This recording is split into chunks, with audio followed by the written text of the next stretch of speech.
¿Qué tal? ¿Cómo están amigos y amigas de esta comunidad? Donald Trump, un personaje que sin duda alguna ha generado todo tipo de opiniones, todo tipo de señalamientos, desde que decidió irrumpir en la política, lo que para muchos en un principio era un chiste, así lo dijeron, un chiste que se fue convirtiendo en una broma sumamente, pero sumamente pesada, hasta ser una realidad. Llegó a la primera magistratura de los Estados Unidos de Norteamérica. Posteriormente fue derrotado por Joe Biden en una elección muy competida en donde se destacó que Biden era el candidato más votado en la historia de Estados Unidos. Pero lo que se dejó un poco de lado es que Trump era el segundo candidato más votado en la historia de Estados Unidos en esa misma elección. 4 años después reaparece el señor Donald Trump. Si lo podemos decir, reaparece porque todo parece indicar que nunca se fue. Pero ¿qué hay detrás del propio Donald Trump? ¿Qué hay en torno al trumpismo, a la gente con la cual se rodea? En Nexos hay una excelente colaboración de mi querido César Morales, titulada Vance, elegía del converso, y en donde precisamente se habla de qué viene después del señor Donald Trump. Mi querido César, ¿cómo estás? ¿Qué tal, Jesús? Muy contento de estar aquí. Muchas gracias por la invitación. No, hombre, nosotros siempre honrados contigo, querido, de verdad, muchas gracias. Oye, pues yo comenzaría por ahí. ¿Qué viene detrás de Donald Trump? ¿Cómo entendemos este fenómeno en relación, por ejemplo, al excelso trabajo que tú publicas y en donde te centras en un personaje como Vance, que tiene un discurso similar e incluso tú eres el experto, parecería de repente más radical que el propio Trump? Sí, claro. Es que mira, lo primero que creo que tenemos que dejar claro cuando hablemos de trumpismo o post-trumpismo en este caso también, es que han dejado de ser, si es que lo fueron alguna vez, una broma o una anomalía. Es decir, el trumpismo, y hay que tenerlo ya clarísimo, es un movimiento político que llegó para quedarse. Es un movimiento que tiene una serie de planteamientos, que en lo personal quizá nos resulten repulsivos, desagradables, pero que conecta o está conectando con la mayoría de los estadounidenses. Es un movimiento que se ha apropiado del Partido Republicano, y no solo eso, sino que va o está redefiniendo ya lo que significa la derecha, lo que significa el conservadurismo en ese país y quizá más allá de ese país, ¿no? Justo en este proceso de redefinición es donde está esta figura de la que tú hablaste y que me parece como tan intrigante, que es la del vicepresidente el próximo vicepresidente de Estados Unidos, J.D. Vance, un hombre de 40 años que pasó de ser el más fervoroso antitrumpista hace 8 años a ser hoy el más fiel escudero, el perro guardián de Trump y su probable heredero, ¿no? Oye, este último punto que señalas, hace 8 años Vance era conocido efectivamente por su antitrumpismo. Y lo vinculo con lo primero que señalabas, no es una anomalía, es una redefinición muchas veces de lo que es el conservadurismo. ¿Por qué en Estados Unidos? ¿Por qué tiene ese impacto en Estados Unidos? Mira, esto tiene que ver con dos matices, ¿no? Que me gustaría hacer para entender también, que creo que son básicos para entender el movimiento trompista y lo que viene después de él. Es que el trompismo no es nada más esta canasta de deplorables, como les llamó Hillary Clinton en 2016, o esta basura, como les llamó recientemente Biden. O sea, por muy tranquilizadora que creo que sea esta idea, esta pseudoexplicación, pues creo que no es honesta, ¿no? O sea, Trump ganó, Trump y Vance ganaron el voto popular y ganaron o estuvieron cerca de ganar prácticamente en todos los grupos demográficos, con excepción de las mujeres negras. Es decir, hay algo en el trumpismo, algo que está ofreciendo su plataforma o que no están ofreciendo los demás, que hace que las mujeres blancas, por ejemplo, estén dispuestas a votar por un candidato abiertamente misógino, acusado de violencia sexual, o que hace que los latinos estén dispuestos a votar por un candidato racista y xenófobo, o que los hombres de la generación Z voten por una persona que trata de echar el reloj atrás 40, 50, 100 años. Y no solo hablo de Trump, sino del propio J.D. Vance, que es un hombre millennial de 40 años. La segunda cuestión es que el trumpismo no es un movimiento unitario, ¿no? Es, como todos los movimientos de esta naturaleza que están articulados en torno a una figura carismática, en este caso un demagogo autoritario como es Donald Trump, pues hay mucha variedad, muchas diferencias entre los grupos que lo forman, ¿no? O sea, aquí caben fundamentalistas religiosos. El propio J.D. Vance es un recién converso al catolicismo, pero también caben oligarcas como Elon Musk, que ayer se tomó una fotografía con la familia de Trump como si fuera su nuevo hijo adoptivo, ¿no? O Peter Thiel, otro oligarca de Silicon Valley, el creador de PayPal, que es el mentor y mecenas también del propio J.D. Vance. Cabe también pues toda esta gente misógina, machista de la manósfera en Internet, pero también hay votantes rurales que genuinamente se sienten abandonados por las élites, ex trabajadores manuales, gente que está asustada por los cambios demográficos o que siente que el discurso demócrata ya no les ofrece un lugar en el mundo, o gente simplemente que quiere que baje el precio de la gasolina, ¿no? Todo eso está ahí. Y claro, además, genuinamente gente que no podría ser calificada más que como deplorable, ¿no? Pero creo que hacemos bien en hacer una distinción entre quiénes son los líderes de este movimiento y quiénes son sus votantes, ¿no? Que tienen agravios, muchos de ellos sí imaginarios, pero otros también reales, ¿no? Y creo que eso es básico. Y eso conecta muy bien con la historia de Estados Unidos. Es decir, el trumpismo se explica claro como se puede explicar en parte el ascenso de la ultraderecha en otros lugares del mundo, como una reacción del desencanto, del enojo contra élites económicas, élites políticas, las promesas, digamos, lo hablábamos hace un tiempo en nuestra última conversación, como las promesas incumplidas de la democracia, pero también las promesas incumplidas de la globalización o el capitalismo. Algo hay de eso. También hay algo como de esta ola antisistémica que recorre el mundo y que ha aprovechado con más éxito la derecha, ¿no? Esta idea de que ahora parece que la rebeldía o el ser outsider es un patrimonio de la derecha, no ya de la izquierda.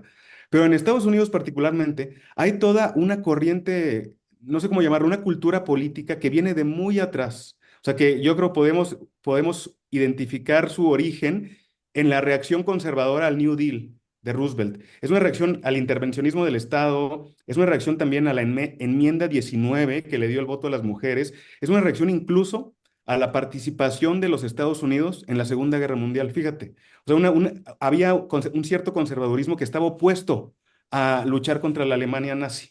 Entonces, eso es un sustrato ahí cultural, social, que existe en los Estados Unidos desde siempre. O sea, esta reacción autárquica, proteccionista en lo económico, pero a la vez mezclado con la xenofobia, con el aislacionismo, con las tradiciones religiosas de la fundación de Estados Unidos, y que en los ochentas y en los noventas los representaba un político que se llamaba Pat Buchanan, que fíjate cómo le llamó a su movimiento, le llamó paleoconservadurismo. Yo creo que el nombre lo dice todo, ¿no? Oye, ahí nos explicaríamos por qué hubo latinos que votaron directamente por Trump, incluso personas que de una u otra manera tienen parientes indocumentados o familiares indocumentados que están en Estados Unidos, que una de sus propuestas, que se ve complicada obviamente llevarla a cabo como tal de sacar a 13 millones de personas de un país, pero que a final de cuentas han normalizado la xenofobia, han normalizado el constante ataque hacia los migrantes, tú lo sabes mejor que yo, eso de inventar que los haitianos se comían a los gatos y a los perros, por ejemplo. Y esto nos lleva también a personajes que también te dicen, bueno, sí, Trump es racista, es xenofóbico, es machista, pero mi dinero no me alcanzaba con Biden. Tenía yo una crisis económica con Biden, mi bolsillo no me daba. Estamos ante una normalización ya o una minimización del racismo, del clasismo, ya nos acostumbramos a ver eso en las clases dominantes y por lo tanto anteponemos otras cosas como diciendo, pues mientras me vaya bien económicamente, pues no me importa que venga a incendiar la pradera. Creo que hay mucho de razón en lo que dices, Jesús. El voto latino creo que ha sido una de las grandes incógnitas de estas elecciones y ya lo has visto tú, seguramente tu audiencia, cómo la reacción de las élites demócratas ha sido en lugar de hacer un mea culpa y decir, ok, cometimos los mismos errores que cometimos en 2016, un proceso de aprendizaje, lo que han hecho es culpar a los votantes. Se han culpado a los votantes latinos del triunfo de Trump, a los votantes árabes un poco de forma similar a esa reacción despechada que tiene aquí la oposición. De decir, en lugar de ver qué hay en la oferta del contrario que resulta atractiva, simplemente culpan a los votantes porque son tontos o en este caso porque son todos unos fascistas. Desde luego hay algo de eso, hay una normalización de esos discursos. Tiene mucho que ver, por ejemplo, en el caso latinoamericano, considero pues el factor de los evangélicos. No por nada Trump en las últimas semanas, bueno, Vance es genuinamente un católico. Escribió un ensayo de 7,000 palabras explicando por qué se había convertido al catolicismo. Y no es por las razones que uno pensaría, razones de tipo teológicas. Lo que hace a nuevas, estos nuevos líderes de la derecha abrazar la religiosidad, especialmente la católica, es, digamos, una mentalidad ordenancista. Es decir, lo que les gusta del catolicismo es el culto a la jerarquía, el orden, lo cuadrado, el lugar de la mujer. Eso es lo que les gusta del catolicismo. No, eso está ahí.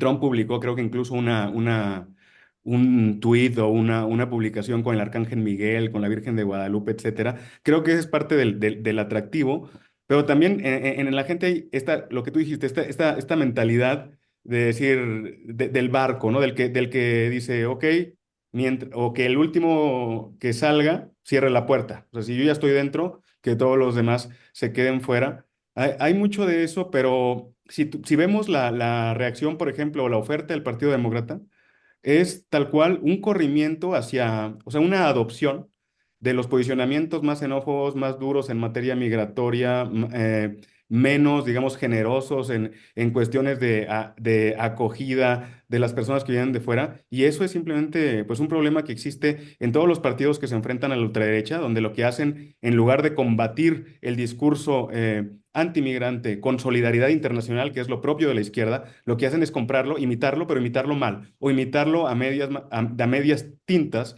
de forma que los votantes pues, prefieren al original. Pero sí, definitivamente, o sea, lo que ha habido y habrá es un corrimiento hacia la derecha, especialmente en materia de seguridad y en materia de migración. Quiero caer en este excelente texto que le invito a toda la gente a leerlo en Nexos de mi querido César, porque podemos ajustarnos ahí, César, de en el caso concreto de Vance como un ejemplo de sectores de la sociedad norteamericana, incluso del resto del planeta, que a tal vez hace 8 años, como tú lo describes, consideraban a Trump, palabras más, palabras menos, como una especie de heroína cultural, si no mal Ujú. recuerdo, un opioide, ¿no? Para las masas. Eh, y en la actualidad son de sus más fieles conversos, son de sus personajes más cercanos. ¿O tú ves algún tipo de pragmatismo político-económico cuando involucramos a personajes como Elon Musk, por ejemplo, o cuando involucramos, por supuesto, a Jeff Bezos, en fin, gente que está involucrada con el área de la tecnología, y pero que abiertamente también han dicho el caso de Musk a estar a favor de golpes de Estado para quedarse con recursos naturales? ¿Cómo entendemos no sé si llamarla metamorfosis como tal? O simple y llanamente adaptación ante una nueva forma de hacer las cosas y que se dan cuenta que tiene una presencia mayoritaria. Mira, hay mucho de oportunismo, ¿no? Vance creo que en su trayectoria ha, ha mostrado un comportamiento muy, muy oportunista y que lo guía. Es un tipo guiado por la ambición, un tipo con mucha determinación, la suficiente como para salir del contexto de pobreza en el Ohio rural donde crece, llegar a los Marines, después a la escuela de Yale y acabar en Silicon Valley. Pero también es un tipo obsesionado por el estatus y por lo que se ve, un gran resentimiento, no hacia su clase de origen, a la que si uno lee el libro que lo hizo saltar a la fama, Hillbilly Elegy en 2016, el libro trata de transmitirnos, trata de convencernos de que él como autor siente empatía por los suyos en Ohio. Lo que denota el libro básicamente es desprecio.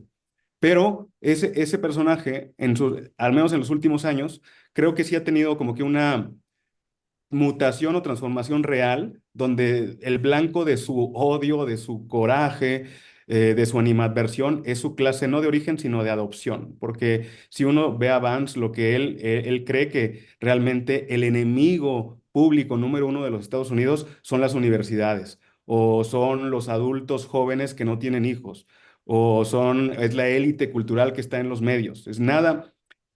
El problema es que ellos, tanto Vance como Musk, perdón, como Trump, intentan disfrazar un discurso que favorece muchísimo a las élites económicas. Es decir, pensemos cuál fue la gran política económica de Trump durante su primer mandato. Una reducción gigantesca de impuestos a los más ricos. Pero intentan, al mismo tiempo, disfrazar esa práctica política ultraliberal y oligárquica con un discurso, yo le llamo pseudopopulista de derecha, porque ellos sí tienen como adversario político a un sector de las élites, a este sector de la clase profesional que le llaman, ¿no? Que está en las universidades, en los medios, en la burocracia, pero al mismo tiempo están muy cómodos con otro tipo de élites. Tú lo dijiste, Elon Musk, Jeff Bezos, contra los ultra ricos. El propio Trump es un millonario. Y Vance también, después de ser como que un capitalista de estos venture capitalists, que son como fondos especuladores en Silicon Valley. Pero además es un falso populismo porque no solo es la élite quien es su adversario, sino son los migrantes.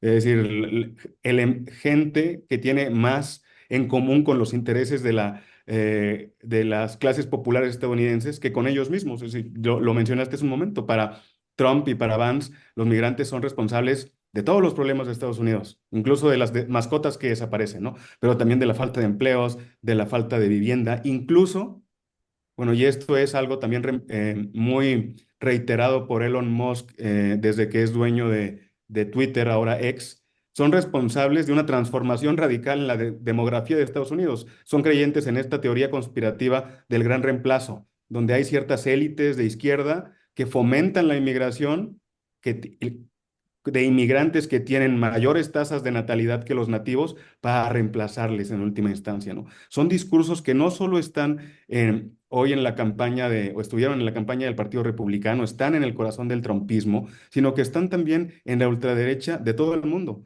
desde Víctor Orbán en Hungría hasta Narendra Modi en India. Narendra Modi habla de una cosa que le llaman la yihad del amor, donde el problema con los musulmanes es que llegan a India y se casan con mujeres indias y de esa manera están haciendo la guerra santa, una auténtica locura, pero que si vemos quién va a ser el heredero del trumpismo, es decir, pensemos que en Trump tiene 78 años, está en su segundo mandato, está básicamente, y no quiero hacer de esto un tema menor o broma, pero está básicamente a una hamburguesa de McDonald's de más de que J.D. Vance sea el titular de la presidencia de Estados Unidos, un tipo que creen no nada más por oportunismo, sino que parece genuinamente creer en todas estas conspiraciones.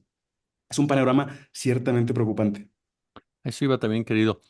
El trumpismo más allá de Trump y más allá de Estados Unidos, porque vemos a personajes como Milei, vemos a personajes, ya lo decías precisamente, a Modi en India, vemos a Santiago Abascal en España, vemos de repente a Katz en Chile, nos topamos con el propio Eduardo Verástegui en nuestro país o la misma Lili Telles, quienes tienen acceso al tema político y al tema mediático. ¿Ha permeado a raíz de Trump o tú crees que se han juntado a final de cuentas más allá de la figura de Trump? Mira, yo creo que la victoria, esta victoria de Trump, especialmente el tipo de victoria que tiene, donde gana no solo en el colegio electoral, sino el voto popular, también en el Senado, es no hay vuelta de hoja, es un espaldarazo a la ultraderecha global, ¿no? El que uno de los países más importantes del mundo tenga un líder de esta naturaleza y un sucesor anunciado todavía más radical que él, creo que pues da combustible a los ultras en todas partes. Imagínate, pues vamos a tener un mundo con Modi, con Putin, con Xi Jinping y con Trump. O sea, hacia dónde van las cosas, ¿no? Con todo, yo creo que también sería muy apresurado hacer como, o pensar que todos los ultraderechistas son iguales, ¿no? O sea, no es lo mismo Trump o Vance, que son al menos en el discurso proteccionistas económicos, o sea, autárquicos que quieren sacar a las tropas de Ucrania. Trump fue el primer, creo que, conservador o republicano importante que dijo abiertamente que la guerra en Irak había sido una farsa, que no había armas de destrucción masiva. Y eso es lo peligroso, ¿no? Parece que eh, cómo ha cambiado el perfil de la derecha estadounidense, donde la gente que antes, hace 20 años, veíamos como los villanos de la historia, Dick Cheney, Bush hijo, ahora parecen incluso pues, gente razonable, ¿no? Al menos menos malos que lo que está por venir. Pero sí, creo que Trump y tú lo dijiste, Abascal, Milei, Giorgia Meloni, etcétera, etcétera, tienen puntos en común, desde luego, pero siento que más en el estilo que en el contenido, ¿no? Milei un libertario, creo que, o sea, el hecho de que Milei haya celebrado o los fanáticos de Milei hayan celebrado el triunfo de Trump, pues solo nos habla de que tiene una disonancia cognitiva fuerte, ¿no?